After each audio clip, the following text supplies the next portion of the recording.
Hello student, कैसे हैं आप सभी। तो बेसिक केमिस्ट्री की सीरीज के इस लेक्चर में हम लोग समझने वाले हैं कि किसी भी एटम का इलेक्ट्रॉनिक कॉन्फ़िगरेशन मतलब किसी भी तत्व का इलेक्ट्रॉनिक विन्यास कैसे निकालते हैं। साथ साथ हम लोग ये भी समझेंगे कि जो हम लोग इलेक्ट्रॉनिक विन्यास पढ़ते हैं वो किस रूल से पढ़ते हैं और ये रूल कैसे फॉलो करना है, ये बहुत ही आसान तरीके से हम लोग समझने वाले हैं। तो गाइज, हम लोगों ने जो पिछले लेक्चर में जो पढ़ा था कि एटम क्या होता है, अगर आप लोगों ने उस लेक्चर को नहीं देखा है तो आई बटन में आप क्लिक करके उसको देख सकते हैं। यदि आप बेसिक केमिस्ट्री की पूरी प्लेलिस्ट देखना चाहते हैं तो डिस्क्रिप्शन बॉक्स में मैंने उसका लिंक दे दिया है, आप वहां पर जाकर के सारी वीडियोस बारी बारी से देख सकते हैं। तो चलिए स्टार्ट करते हैं। मेरा नाम है अभय चौरसिया, मैं आपका स्वागत करता हूं आपके अपने ही चैनल बीटा सर्कल पर। चलिए गाइस, आज का जो हमारा टॉपिक है उसका नाम है इलेक्ट्रॉनिक कॉन्फ़िगरेशन। और ये इलेक्ट्रॉनिक कॉन्फ़िगरेशंस क्या है पहले उसे हम लोग समझेंगे और फिर हम लोग कुछ एलिमेंट्स को लेकर के इलेक्ट्रॉनिक कॉन्फ़िगरेशंस कैसे निकाला जाता है ये समझेंगे। तो टॉपिक का जो नाम है वो है इलेक्ट्रॉनिक कॉन्फ़िगरेशन। Electronic configuration. तो इलेक्ट्रॉनिक कॉन्फ़िगरेशन इसे हिंदी में कहते हैं इलेक्ट्रॉनिक विन्यास। इलेक्ट्रॉनिक विन्यास। अब इसको समझने से पहले हम लोग को समझना पड़ेगा कि एटम, जो कि हम लोगों ने पिछले लेक्चर में एटम के बारे में बहुत डीपली से समझ रखा था, तो यहाँ पर मैं एटम बना रहा हूँ। एटम क्या है उसको जरा ध्यान से समझे। जो एटम है उसके बीचों बीच क्या होता है, न्यूक्लियस होता है, मतलब इसे हिंदी में नाभिक कहते हैं। और नाभिक के जो चारों तरफ होते हैं इन्हें हम लोग सेल कहते हैं, हिंदी में कोश कहते हैं। हालांकि इसके नाम और भी हैं, वो मैं अभी बस बता रहा हूँ कि ये जो परमाणु के जो बीचों बीच नाभिक है, नाभिक के जो चारों तरफ जो राउंड है, जो ये सर्किल है, इसे हम लोग कहते हैं सेल। देखिए इसका नाम क्या क्या है, इसे सेल भी कहते हैं, इसे एनर्जी लेवल भी कहते हैं, और इसका एक और नाम है ऑर्बिट। क्या नाम है? ऑर्बिट। इसे हिंदी में, सेल को हिंदी में कहते हैं कोश, और एनर्जी लेवल को कहते हैं ऊर्जा स्तर, और जो ऑर्बिट है इसे कहते हैं कक्ष। क्या कहते हैं? कक्ष। अब इसको रिप्रेजेंट किया जाता है एन से, मतलब अगर एन दिख जाए तो समझ लेना वहां पर बोला जा रहा है सेलों की संख्या, मतलब जो हमारे सेल है मतलब कोश है, कोशों की संख्या। अब ये जो हमारे सेल हैं, इन सेलों के नाम दिए गए। अगर गिनती की बात करें तो पहला सेल है, दूसरा सेल है, ये तीसरा सेल है, ये चौथा सेल है, मतलब 1 2 3 4। मतलब अभी हम लोग को सिर्फ 4 पढ़ने हैं, अगर आगे और भी होंगे तो 5 6 7 8 होंगे ऐसे ही। और अगर इनकी हम लोग मीन्स अल्फाबेटिकली ऑर्डर देखें तो इसका नाम दिया गया है के, एल, एम और एन। क्या नाम दिया गया है? के, एल, एम और एन। तो ये हमारे सेल हो गए। अब जरा हम लोग यहाँ पर ध्यान से समझेंगे कि जो सेल है, इन सेल के अंदर सब सेल होते हैं। क्या होते हैं? सब सेल। और सब सेल होते हैं 4 टाइप्स के। कौन कौन से, चलिए बात करते हैं। तो दूसरा जो हमारा इसके जो सेल हैं, सेल के अंदर क्या होता है? सब शेल। इसे आप ये भी कह सकते हो सब ऑर्बिट।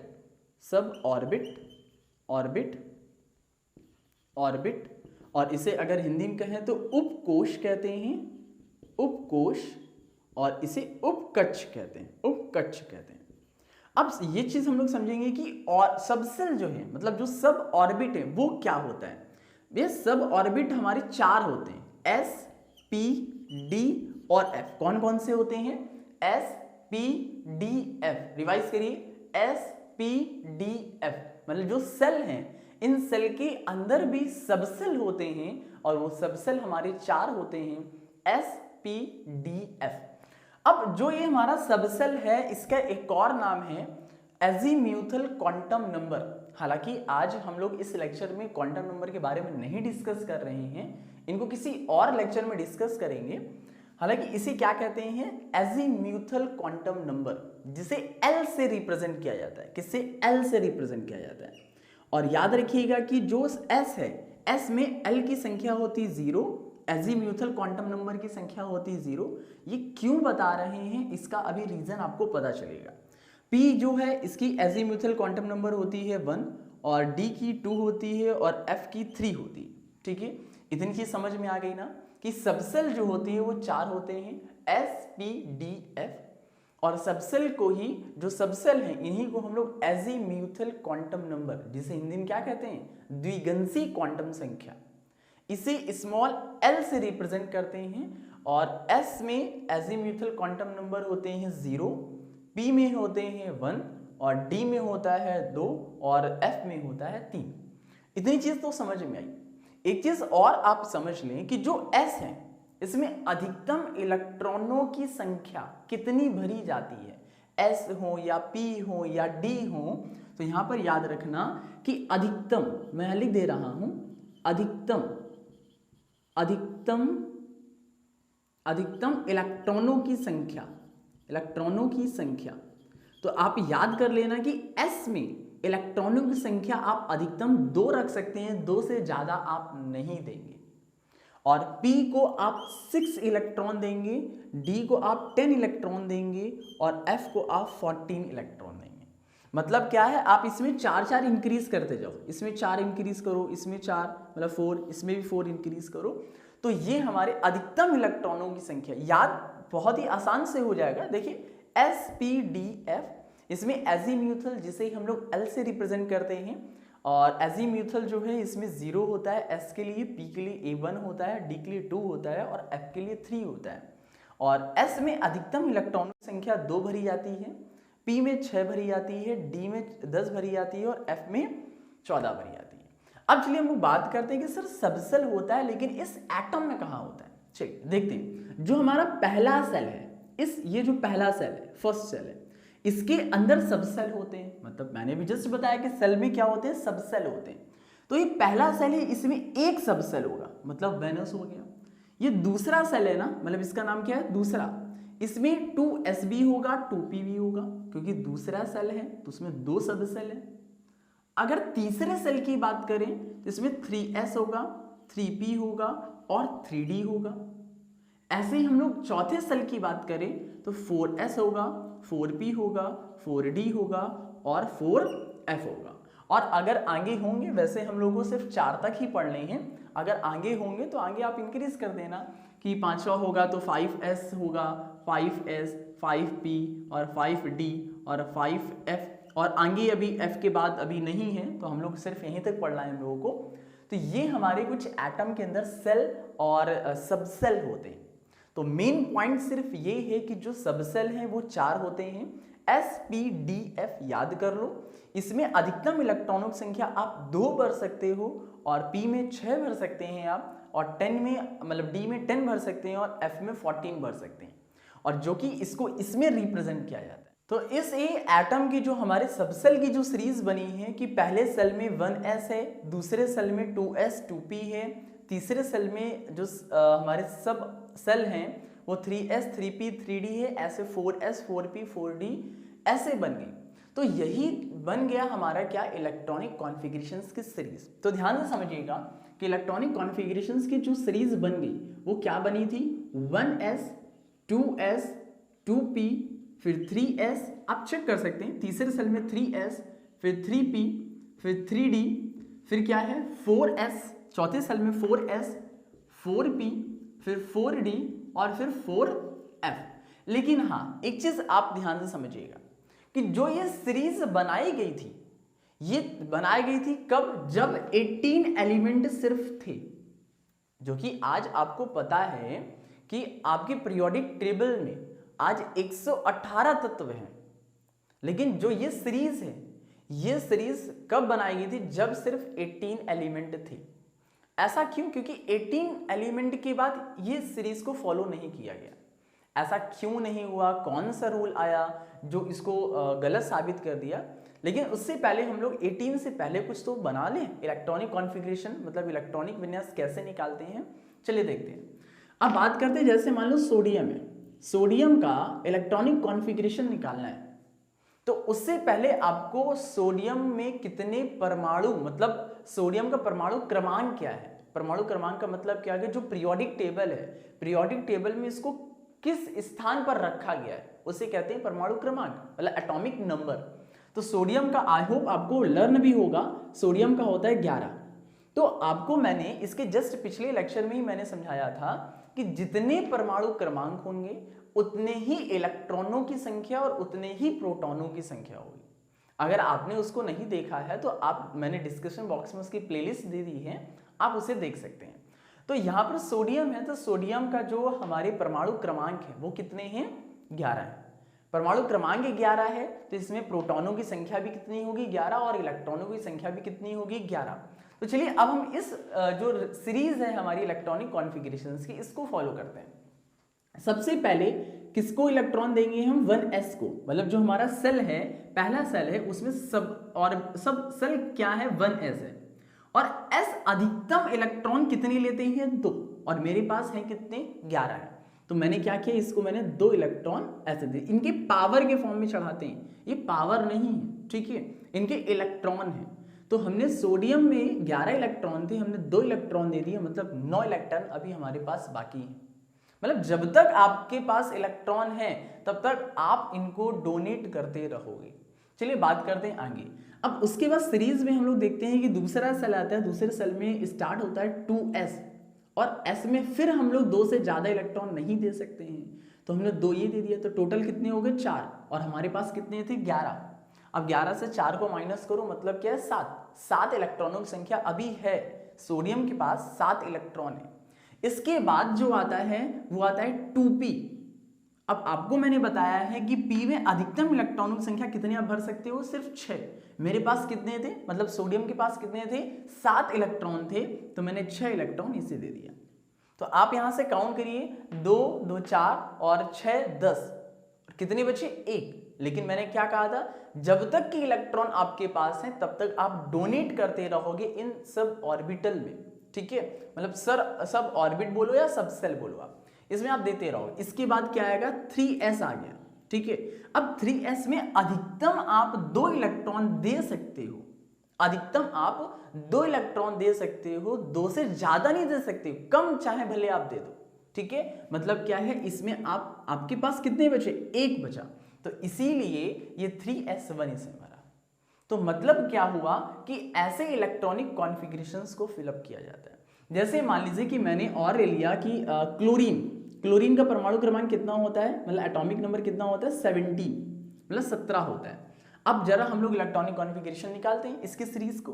देखिए ये सीरीज याद करने का कोई मतलब नहीं है, आप सिर्फ माइंड में रखो, पहला सेल है तो पहले सेल में 1s होगा, दूसरा सेल है उसमें 2s 2p होगा, तीसरा सेल है उसमें 3s 3p 3d होगा, चौथा सेल है तो उसमें 4s 4p और 4d 4f होगा। तो वही, इसको वहीं से फॉलो करिए आप, पहले क्या आएगा, 1s आएगा, और s में कितने अधिकतम आप इलेक्ट्रॉन दे सकते हो, 2, लेकिन हमारे पास हैं कितने, 17 हैं। 2 तो चलिए ठीक है, बहुत छोटा है ना, तो यहाँ पर हम 2 दे देंगे।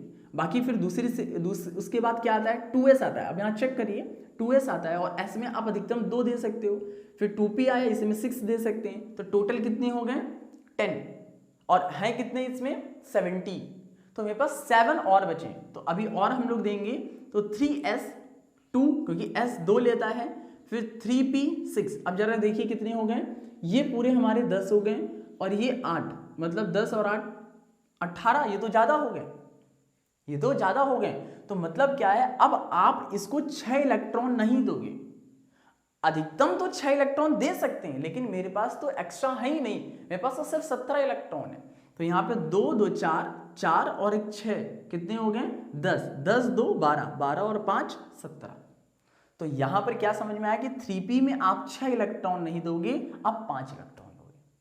अगर हम इसी की जस्ट बाद आर्गन वाला ले लेते हैं, Ar, मतलब इसका एटॉमिक नंबर कितना होता है, 18। क्या होता है, 18। तो चलिए इलेक्ट्रॉनिक कॉन्फ़िगरेशन निकालते हैं, तो 1s2 2s2 और 2p6 3s2 और 3p6, आप काउंट कर लीजिए, ये 10 हो गए, ये 8 हो गए, तो टोटल 18 हमारे पास इलेक्ट्रॉन थे और मैंने सब में डिस्ट्रीब्यूट कर दिए। ये इलेक्ट्रॉनिक कॉन्फ़िगरेशन थी कब तक, जब तक आर्गन था। लेकिन जैसे इसके बाद जो एलिमेंट आने लगे तो उसमें ये रूल फॉलो नहीं हुआ। अब वो कैसा रूल था, क्या रूल था, उनको हम लोग समझेंगे। तो वीडियो को पहले पॉज करें और नोट करें और फिर आगे बढ़ते हैं, या फिर स्क्रीनशॉट ले लें। Take a screenshot guys. Note हो गया, इरेज करें। चलिए अब हम लोग बात करेंगे कि जो ये रूल था, ये रूल तो अब तो गलत हो गया। अब ये क्यों गलत हुआ उसको हम लोग जस्ट इसके बाद समझने वाले हैं कि रूल कैसे गलत हुआ। अब वो हम लोग समझेंगे। तो जो रूल है वो रूल निकला है n+l। कौन सा रूल है? n+l का नियम। अब ये क्या है, ध्यान से समझना। तो गाइस, इस सीरीज जो हमारी इलेक्ट्रॉनिक कॉन्फ़िगरेशंस की इस एटम के आधार पर जो बनाई गई थी वो तो गलत साबित हो गई थी। और क्यों हुई थी? क्योंकि n+l का नियम आ गया था। अभी n+l का नियम क्या कहता है उसे ध्यान से समझिएगा। n+l का नियम ये कहता है कि आप इलेक्ट्रॉनों को जो डिस्ट्रीब्यूट कर रहे थे, बांट रहे थे जिस भी सबसेल में, उस सबसेल का अगर n+l का मान जिस सबसेल का कम होगा उसको आप पहले इलेक्ट्रॉन दोगे। मतलब क्या हुआ, चलिए ध्यान से समझते हैं। मतलब क्या है? n+l का नियम, मतलब रूल ऑफ n+n नियम। तो यहां पर हम लोग ये समझेंगे कि जिस भी सबसेल का मतलब उपकोष का n+l का मान कम होगा, आप इलेक्ट्रॉन उसे पहले दोगे। हमारी जो बात चल रही थी वो किसके बीच में चल रही थी? 3d और 4s के बीच में चल रही थी। सर क्यों? चलिए बात करते हैं कि 18 के बाद जो हमारा इलेक्ट्रॉन आता है वो मतलब 19 आता है, जो कि हमारा कौन सा है? पोटेशियम है। अगर इलेक्ट्रॉन की बात करें मतलब 19 है, लेकिन जो एलिमेंट है वो पोटेशियम है। इसका इलेक्ट्रॉनिक कॉन्फ़िगरेशन उसी सीरीज से निकालते हैं जो अभी थोड़ी देर पहले निकाला था। तो कौन सा होगा? 1s2, 2s को भी 2 इलेक्ट्रॉन देंगे, 2p को हम लोग 6 इलेक्ट्रॉन दे देंगे, फिर 3s को हम लोग 2 इलेक्ट्रॉन देंगे, फिर 3p को 6 इलेक्ट्रॉन दे देंगे। तो यहाँ पर आप अगर काउंट करोगे तो ये 10 और ये 8, 18 हो गया। लेकिन इसके बाद आप देखना कि 3d आता था, ठीक है, और 3d में आप कितने दे दोगे? 1। लेकिन यहीं पर तो इसको गलत साबित कर दिया गया। क्यों? क्योंकि 3d जो हमारा सबसेल है, इसकी अगर हम बात करें n+l यहां से निकालोगे और इसके बाद जो आता है 4s, और इसका अगर आप n+l निकालोगे तो इसका n+l कम होता है और इसका n+l ज्यादा होता है। इसीलिए ये रूल फॉलो नहीं किया गया। अब n+l कैसे निकालते हैं उनको जरा ध्यान से समझते हैं। मान लो कि आप 3d का निकालना चाहते हो n+l। अब मैंने बताया था n का मतलब क्या होता है? सेलों की संख्या, मतलब क्या? कोशों की संख्या। अब यहां पर कोष कौन सा है? 3d जो सबसेल है, सब सेल, ये तो सब हो गया, ये सेल हो गया ना, तीन ही तो सेल है। मतलब n की संख्या कितनी है? 3 है, प्लस l मैंने क्या बताया था? जो सबसेल में sp_df था उसे मैंने बताया था कि जो l एजीम्यूथल क्वांटम नंबर, उसमें d की कितनी होती है? s की 0 होती है, p की 1 होती है और d की कितनी होती है? 2 होती है। तो यहां पर अगर देखें n+l का मान कितना निकला है? 5 निकला है।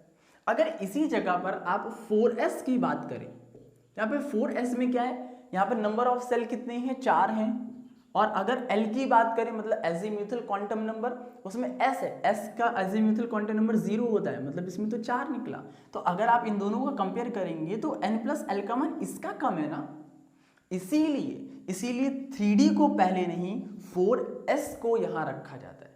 और ये बताने के लिए एक नियम दिया गया और इस सीरीज को एक अरेंजमेंट देने के लिए एक नियम दिया गया, आफबाउ का नियम, मतलब आफबाउ प्रिंसिपल।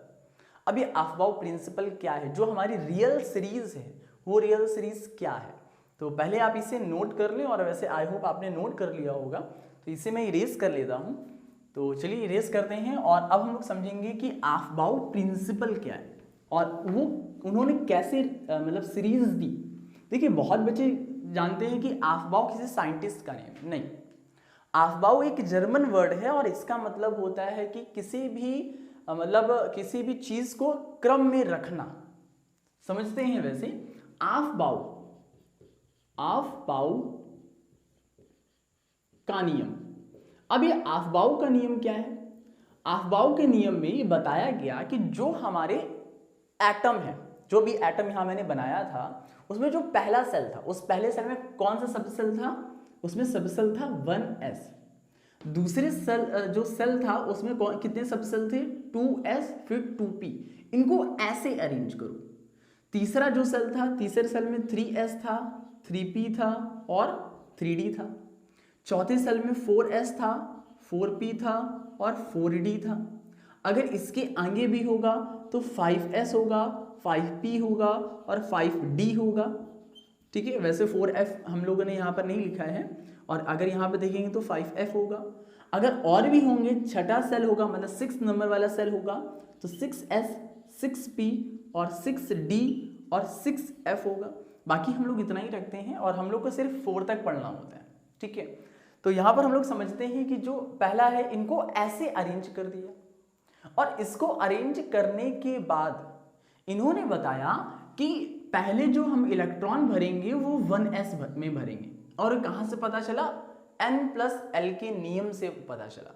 तो ये समझ में आ गया ना, कंफ्यूजन तो नहीं है ना कि 4s पहले क्यों आता है 3d से, क्योंकि n+l का नियम यही कहता है आप इलेक्ट्रॉनों की संख्या वहां पहले भरोगे जहां n+l की संख्या कम होगी और वहीं से आफ्बाउ जो प्रिंसिपल निकला था। और यहां से अगर सीरीज की बात करें तो इन्होंने कुछ ऐसे लाइन खींची थी, पैरेलल लाइन, मतलब बिल्कुल समानांतर, बिल्कुल एक समांतर एक लाइन खींची थी और यहां से एक सीरीज निकली। और वो सीरीज क्या है उसे जरा ध्यान से समझिएगा, वो सीरीज क्या है और कैसे बनी।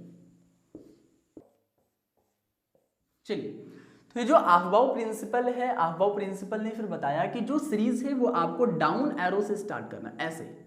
मतलब क्या है, आप यहां से जाओगे फिर यहां पर आओगे फिर ऐसे जाओगे फिर ऐसे जाओगे, मतलब कि ऐसे आप स्टार्ट करोगे। तो यहां से जो सीरीज बनी किसकी, इलेक्ट्रॉनिक कॉन्फ़िगरेशंस की जो सीरीज बनी वो क्या बनी, आप यहां से चेक करिए। 1s आया, फिर 2s है, फिर 2p है, 2p के बाद क्या है 2s के बाद 2p है, फिर 3s आया, फिर उसके बाद 3s के बाद क्या है 3p है, 3p हो गया, सॉरी 3s है, ये 3p है। अब 3p के बाद 3d नहीं है, 3p के बाद 4s है। और ये मैंने बता दिया कि किस नियम से, 4s है, फिर इसके बाद आएगा 3d आएगा, फिर 4p आएगा, 4p का 5s आएगा, 5s आएगा, फिर इसके बाद अगर आप चेक करेंगे तो यहाँ पर 4d आएगा। ठीक है, मतलब क्या है इसमें फिर ऐसे हमारे सबसेल बढ़ते जाएंगे। तो ये हमारा आफ्बाउ का नियम था। तो आई थिंक सो गाइज ये चीज़ आपको समझ में आया होगा। तो अब हम लोग क्या करते हैं, कुछ तत्व लेकर के मतलब एलिमेंट लेकर के इस सीरीज को फॉलो करते हैं और कौन कौन से तत्व ऐसे हैं जो एग्जाम में ज़्यादा पूछे जाते हैं। तो पहले वीडियो को पॉज करें और इसे नोट करें या फिर स्क्रीनशॉट लें, फिर आगे बढ़ते हैं। Take a screenshot guys. हो गया है नोट, इरेज करें, इरेज करें। चलिए, तो मैं इस सीरीज को इरेज नहीं कर रहा हूं, मैं आफ्बाउ का जो प्रिंसिपल है इसको मैं इरेज कर रहा हूं। अब चलिए हम लोग बात करते हैं कुछ एलिमेंट लेकर के। अब कुछ एलिमेंट का मतलब क्या है, जैसे मान लो कि मैंने एलिमेंट शुरुआत के लिए लेते हैं, जैसे हाइड्रोजन है। हाइड्रोजन तो हमारा सबसे पहला तत्व है। ठीक है, इसमें परमाणु क्रमांक कितना होता है 1, मतलब इलेक्ट्रॉन कितने होते हैं 1। और हम लोग की जो सीरीज है वो सीरीज क्या कहती है, पहले 1s आएगा और s अधिकतम 2 इलेक्ट्रॉन ले सकता है, अधिकतम, इससे ज्यादा ही ले सकता है, कम ले सकता है, लेकिन मेरे पास तो 1 है तो मैंने 1 ही दिया। ठीक है, समझ में आ गया ना। अब हम लोग बात करते हैं हीलियम। हीलियम मतलब इसमें इलेक्ट्रॉनों की संख्या 2 होती है, तो 1s, क्योंकि पहले s ही आएगा और s 2 इलेक्ट्रॉन अधिकतम रखता है और मेरे पास भी 2 है। ठीक है, अब बात करते हैं यहाँ पे लिथियम। लिथियम में परमाणु क्रमांक कितना होता है 3 होता है, मतलब इलेक्ट्रॉनों की संख्या कितनी है 3 है।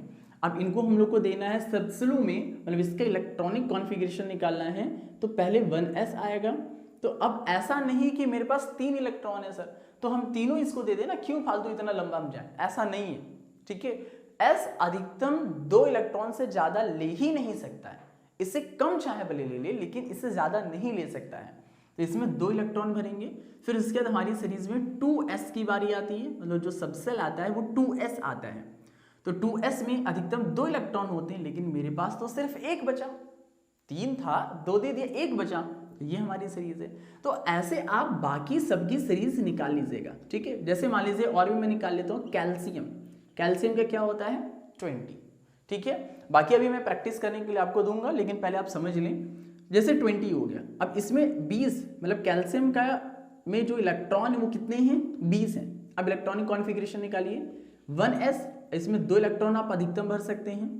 फिर 2s, इसमें अधिकतम 2 इलेक्ट्रॉन भर सकते हैं, और मेरे पास अभी 20 हैं, ठीक है। अभी डिस्ट्रीब्यूट करो आप पहले। फिर इसके बाद फिर 2p, और p में आप 6 इलेक्ट्रॉन अधिकतम दे सकते हो। फिर 3s, इसमें 2 इलेक्ट्रॉन दे सकते हैं अधिकतम। फिर 3p, इसमें 6 इलेक्ट्रॉन दे सकते हैं। अब पहले देखो आपने कितने इलेक्ट्रॉन दे दिए, ठीक है। 2 2 4 6 और 10 10 2 12 और 6 18। अभी मेरे पास 2 और हैं।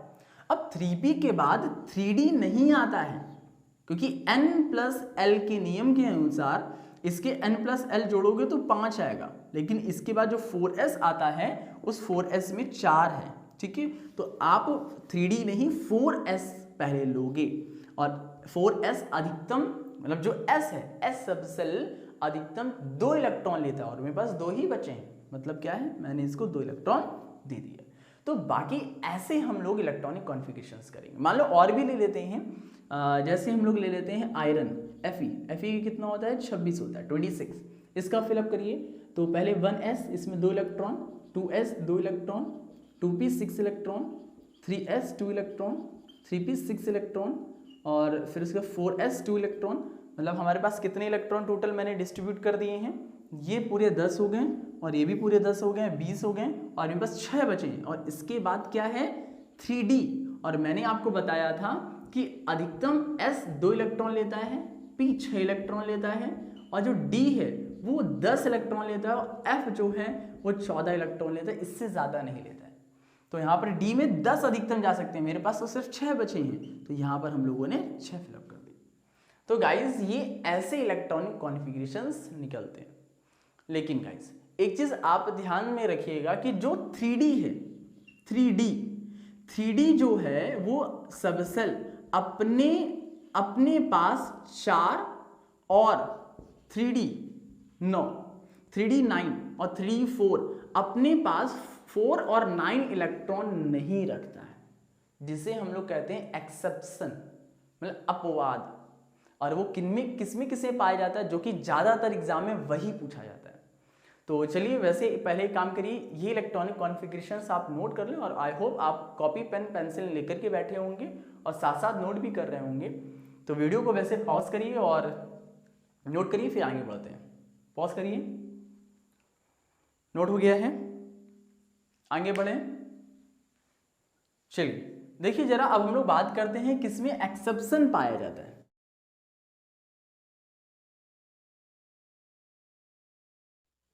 तो गाइस चलिए अब हम लोग बात करते हैं, जैसे एक हमारा तत्व है क्रोमियम और एक है कॉपर, ठीक है।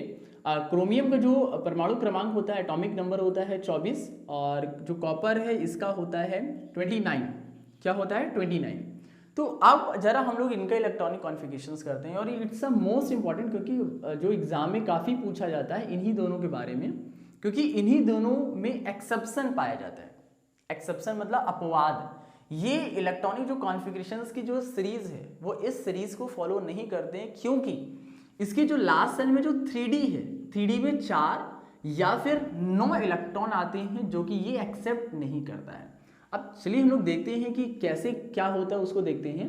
तो सेम काम है, वही करेंगे जो हम लोग पहले कर रहे थे। 1s, इसमें अधिकतम 2 इलेक्ट्रॉन है, फिर 2s 2 इलेक्ट्रॉन, फिर 2p 6 इलेक्ट्रॉन, फिर 3s 2 इलेक्ट्रॉन, फिर 3p 6 इलेक्ट्रॉन, और फिर इसके बाद 3p के बाद 4s आता है, 4s में 2 इलेक्ट्रॉन भरा। तो टोटल आप काउंट करिए कि 20 इलेक्ट्रॉन हम लोगों ने भर दिए, और बचे 4। तो 3D में 4 आए ना, और मैंने कहा था कि अगर 4 इलेक्ट्रॉन आएंगे 3D में तो वो एक्सेप्शन कहलाएगा, मतलब अपवाद कहलाएगा। तो ये 3D में 4 इलेक्ट्रॉन जो है वो नहीं लेता है, तो क्या होता है, ये 4 इलेक्ट्रॉन नहीं रखता है, तो ये क्या कहता है कि जो इसके बाद वाला सेल है, मतलब तीसरा के बाद कौन सा सेल है, जो हमारा एटम बनेगा, न्यूक्लियस है, ये पहला सेल, दूसरा सेल, तीसरा सेल, इसके बाद कौन सा सेल होगा, चौथा। ये चौथे सेल से 1 इलेक्ट्रॉन ले लेता है, मतलब जो चौथा सेल ये है, इसमें s ऑर्बिटल है, s ऑर्बिटल में अधिकतम 2 इलेक्ट्रॉन होते हैं, लेकिन ये 2 इलेक्ट्रॉन इसमें नहीं रखता है, ये 1 इलेक्ट्रॉन ये ले लेता है और अपने पास 1 इलेक्ट्रॉन रखता है। तो तो 4 इसके पास थे तो क्या बन गए 5 इलेक्ट्रॉन। तो यही इसी का एक्सेप्शन है, मतलब अपवाद है। और अब याद रखना कि 24 और 29, 1 से 30 के बीच में 24 और 29 हमारे जो तत्व हैं क्रोमियम और कॉपर, इन दोनों में एक्सेप्शन पाया जाता है। और एक्सेप्शन पाया जाता है तो आखिरी वाले सेल से, मतलब आखिरी वाले कोश से एक इलेक्ट्रॉन ले लेते हैं। तो इसको देखते हैं, तो यहाँ पर 2 थे तो क्या बन गए 5। अब इसको सही क्रम में भी आप व्यवस्थित कर सकते हो, मतलब ऐसे 1s2, 2s2, फिर 2p6, फिर 3s2, फिर 3p6, तीसरा वाला एक साथ लिख लो, मतलब इसको पहले लिख लो। तो 3d, 3d, 5 और 4s1, इसे आप सही क्रम में भी आप लिख सकते हो। ठीक है, तो कंफ्यूज मत होना कि सर आप ये तो पहले 3d पहले लिख दिया है। लिख आप सकते हैं, लेकिन इलेक्ट्रॉन आप पहले 4s में देंगे फिर 3d में आप देंगे। समझ में बात आई ना। चलिए बात करते हैं कॉपर की। कॉपर में हमारे पास इलेक्ट्रॉनों की संख्या कितनी है 29 है, मतलब 29 है। अब भरिए इसमें 1s, इसमें अधिकतम 2 इलेक्ट्रॉन, 2s, 2p, 3s, फिर 3p, फिर 4s, फिर 3d, और d में कितने आप दोगे 9।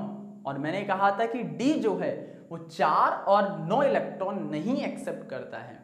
वो क्या करेगा, आखिरी वाले सेल से एक इलेक्ट्रॉन ले लेगा और अपने पास एक इलेक्ट्रॉन जोड़ लेगा। तो बाकी ये हम लोगों ने बात की थी इलेक्ट्रॉनिक कॉन्फ़िगरेशंस, एक मतलब जो हमारे एलिमेंट हैं।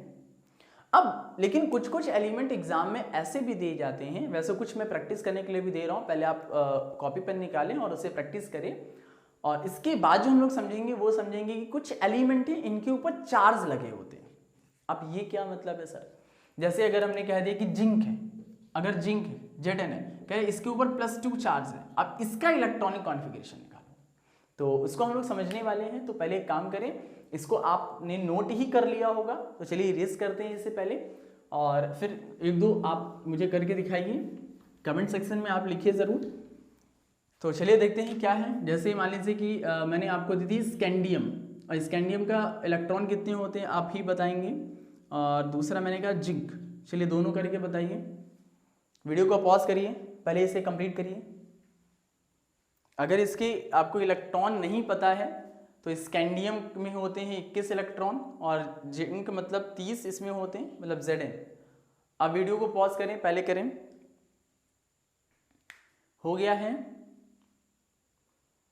हो गया है, बताया जाए। चलिए तो चलिए स्कैंडियम की हम लोग बात करते हैं, जिसमें इलेक्ट्रॉन कितने हैं 21 हैं, और सेम वही काम है, कहेगा इलेक्ट्रॉनिक विन्यास निकालो। तो आप क्या करोगे 1s2, 2s2, 2p6, 3s2 और 3p6, 4s2। तो पूरे हमारे 20 हो गए यहां से यहां तक। बची कितना, एक बचा 3d1। अब इसमें 4 और 9 तो नहीं आया ना, अगर 4 और 9 आएगा तो उसमें एक्सेप्शन पाया जाएगा। समझ में आ गया है ना।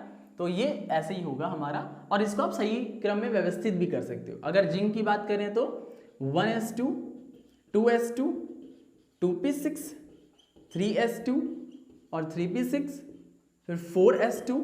ये पूरे हमारे कितने हो गए 20 हो गए, 10 और बचे हैं, और 3d 10 ही लेता है। तो ये आपका कंप्लीट हो गया। जो ऐसे हमारे एलिमेंट थे जिनका इलेक्ट्रॉनिक कॉन्फ़िगरेशंस पूछा जाता है, लेकिन ज़्यादातर जो क्वेश्चंस पूछे जाते हैं वो इनके चार्ज पर पूछे जाते हैं। चलिए वैसे मैं इसे इरेज कर रहा हूँ और आगे देखते हैं वैसे कि है क्या। जैसे मान लीजिए कि एक मैं इलेक्ट्रॉन, जैसे अभी मैंने जिंक की बात कर लिया, जिंक क्या कि जिंक के ऊपर +2 चार्ज है। अब इसका इलेक्ट्रॉनिक कॉन्फ़िगरेशंस करो। तो बहुत सारे स्टूडेंट क्या करते हैं कि जिंक का एटॉमिक नंबर कितना होता है 30 होता है। समझ लेते हैं कि इसमें इलेक्ट्रॉनों की संख्या भी 30 है। ठीक है, इलेक्ट्रॉनों की संख्या कितनी है 30 है, बस यही तो गलत कर देते हैं। क्यों, क्योंकि अब जो जिंक है, इस जिंक के पास इलेक्ट्रॉनों की संख्या 30 नहीं है, इसने 2 इलेक्ट्रॉन बाहर निकाल दिए। मतलब क्या हुआ कि जिस भी तत्व में, मतलब कोई भी एलिमेंट में अगर जो ऊपर चार्ज लगे हुए हैं, अगर पॉजिटिव लगा है तो समझ लेना कि 2 इलेक्ट्रॉन निकालना चाहता है। क्या चाहता है, निकालना चाहता है। कह दो सर अगर माइनस लगे हों तो 2 इलेक्ट्रॉन लेना चाहता है। अब जैसे आप लोगों ने बहुत सारे कंपाउंड देखे होंगे, जैसे Na और Cl है, NaCl, सोडियम क्लोराइड, सोडियम के ऊपर एक प्लस आयन होता है, क्लोरीन के ऊपर एक माइनस आयन होता है। तो क्या करता है, सोडियम एक इलेक्ट्रॉन इसे दे देता है क्योंकि इसके ऊपर प्लस चार्ज है, ठीक है। और प्लस से हम लोग ये भी समझते हैं कि ये मेटल है, मतलब धातु है। और क्लोरीन क्या है, इसके ऊपर माइनस चार्ज है, मतलब ये किसी न किसी से एक इलेक्ट्रॉन लेता है और इसके पास में कौन है, सोडियम है। तो सोडियम ने एक इलेक्ट्रॉन दे दिया और क्लोरीन ने ले लिया। मतलब क्या है, अगर माइनस लगा होगा मतलब वो इलेक्ट्रॉन लेगा, अगर प्लस इलेक्ट्रॉन है मतलब प्लस ऊपर चार्ज है तो इलेक्ट्रॉन देगा किसी को। तो यहां पर बहुत ही बच्चे क्या करते हैं कि जिंक के एटॉमिक नंबर 30 तो होता है, वो तो पता है, ठीक है, लेकिन इनके ऊपर जो 2 इलेक्ट्रॉन है वो तो 2 इलेक्ट्रॉन क्या कर देगा, दे देगा। अब बात यह आ रही कि सर 2 इलेक्ट्रॉन जो देगा वो किस सबसेल से देगा, उसे हम लोग जरा ध्यान समझते हैं। पहले इलेक्ट्रॉनिक कॉन्फ़िगरेशन जो हम नॉर्मल करते हैं उसे करते हैं 1s2 2s2 2p6 3s2 3p6 फिर 4s2 फिर 3d के बाद क्या आएगा 3d, इसमें कितने इलेक्ट्रॉन होंगे, 10 इलेक्ट्रॉन होंगे, ठीक है। अब बारी ये आती है कि सर जो 2 इलेक्ट्रॉन दे रहा है, क्योंकि अगर इसको हटाओगे तो ये आप फॉलो कर लिया, क्योंकि आप गिन लो यहाँ पर 30 ही इलेक्ट्रॉन होंगे, लेकिन जैसे 2 मैंने इसमें +2 लिखा, मतलब 2 जो इलेक्ट्रॉन हैं वो 2 इलेक्ट्रॉन दे रहा है। अब 2 इलेक्ट्रॉन देगा तो कहां से देगा, चलिए पहले इसका हम लोग एक एटम बना लेते हैं कि जिंक का एक एटम बनाते हैं, मतलब परमाणु बनाते हैं। जिंक का न्यूक्लियस है, इसमें टोटल कितने सेल होंगे, कैसे पहचान होंगे, तो पहला सेल, ये दूसरा पूरा सेल है, ये तीसरा है, ये है और ये तीसरा है, ये चौथा है, मतलब 4 सेल है। तो 1 2 3 और 1 4। तो आप ये देखिए जो आखिरी वाला सेल है उसमें कितने इलेक्ट्रॉन है, 2 इलेक्ट्रॉन है। तो जो इलेक्ट्रॉनों की संख्या है, जो मतलब जो जिंक है, जिंक का जो न्यूक्लियस है उसे सबसे दूरी पर कौन सा सेल है, चौथा सेल है ना। तो अपना हमेशा याद रखना कि अगर इलेक्ट्रॉन निकालेगा तो अपने आखिरी ही कोष से इलेक्ट्रॉन देगा। तो यहां से आप क्या करोगे, जो 2 प्लस चार्ज लगे हुए हैं, 2 प्लस चार्ज लगे हैं, तो ये यहां से 4s निकालेगा। मतलब क्या है, अभी मैं इसको हटा दे रहा हूं, ठीक है। अभी तो जिंक में सिर्फ इतना है, तो आप नॉर्मल ऐसे करोगे। अगर यहीं पे जिंक में मैंने +2 चार्ज लगा दिया तो आप इसका इलेक्ट्रॉनिक कॉन्फ़िगरेशन जो करोगे 1s2 2s2 2p6 3s2 और 3p6 और ये 4s हटेगा, क्योंकि आपको पता है पहले 4s में ही भरना है फिर 3d में भरना है, लेकिन हटेगा तो 4s से ही, तभी तो हमारे कितने हो जाएंगे 3d 10। तो अब जो हमारे टोटल जो यहाँ पर इलेक्ट्रॉन बचे वो 28 बचे। क्या ये बात समझ में आई, कोई दिक्कत है नहीं। और भी देख लेते हैं, जैसे हमने बात कर ली, जैसे आयरन है, Fe के ऊपर +2 चार्ज। अब आयरन में पहले इलेक्ट्रॉनों की संख्या देख लीजिए कितनी होती है, 26 होती है। नॉर्मल पहले निकालते हैं, ये +2 मैंने हटाया, अभी वैसे मैंने निकाल के दिखाया था आपको 1s2 2s2 2p6 3s2 3p6 और 4s2 3d6, कुछ ऐसे ही तो है। अब इनमें +2 चार्ज लगा है, मतलब 2 इलेक्ट्रॉन ये हटाना चाहता है, तो 2 इलेक्ट्रॉन हटाना चाहता है तो कहां से हटाएगा, आखिरी वाले कोष का हटाएगा। ये 3d वाला ये सबसेल है, ठीक है, ये 3d सबसेल है और ये तीसरा कोष है, ठीक है। तो ये अपने यहां से हटाएगा, मतलब 4s यहां से हटाएगा, तो डायरेक्टली हमारा क्या बन जाएगा 3d और लास्ट में क्या था 3d6 था। तो आप काउंट कर लें, यहां पर जो हमारी इलेक्ट्रॉनों की संख्या है वो 24 है। तो आई होप ये ऐसी चीज समझ में आई होगी। तो ये चीज हो गया, आ गया समझ में। तो चलिए पहले आप मुझे करके दिखाइए, एल्युमिनियम के ऊपर +3 चार्ज है, अब इसका निकालिए। वीडियो को पहले पॉज करें फिर निकालें। हो गया, इरेज करें, मतलब इसको इरेज करिए फिर आगे बताएं। चलिए देखिए, अब हम लोग बात करेंगे कि जो एल्युमिनियम है इसके ऊपर +3 चार्ज है। आई होप वैसे आप लोगों ने कर लिया होगा, क्योंकि मैंने बहुत ही इजी तरीके से इसको एक्सप्लेन किया है। तो एल्युमिनियम के ऊपर +3 चार्ज है, तो पहले एल्युमिनियम का आपको एल्युमिनियम में कितने इलेक्ट्रॉन होते हैं ये तो पता होना चाहिए आपको। तो एल्युमिनियम में आपको पता है कि एल्युमिनियम का एटॉमिक नंबर होता है 13, तो इलेक्ट्रॉन भी 13 होंगे, मतलब 13 होंगे, तो यहाँ पर मैंने 13 लिख दिया। अब इसका इलेक्ट्रॉनिक कॉन्फ़िगरेशन तो देखिए 1s2 हो गया, फिर 2s2 हो गया, फिर 2p6 हो गया, फिर 3s2 हो गया। तो काउंट करिए कितने हो गए, ये 10 तो 12 और 1 बचा तो 3p1।